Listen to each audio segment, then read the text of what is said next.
Hey guys, it's time to showcase another painting. We have a 10" by 10" canvas here with a beautiful pink flower that I've embellished, and we're going to get up close and let you see all the pretty details.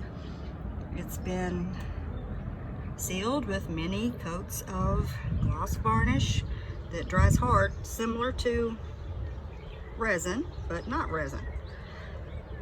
I really like this varnish. It's not as hard to deal with as resin. It doesn't stink as bad. So that is my typical sealant. But look how pretty. This painting will be added to my Etsy shop as soon as my Memorial Day sale is over with. So be looking for that. In the meantime, you might want to check out my Etsy shop for the 20 to 40% off sale I'm having right now. I will be seeing you again soon for a paint party, so I'll see you then. Bye.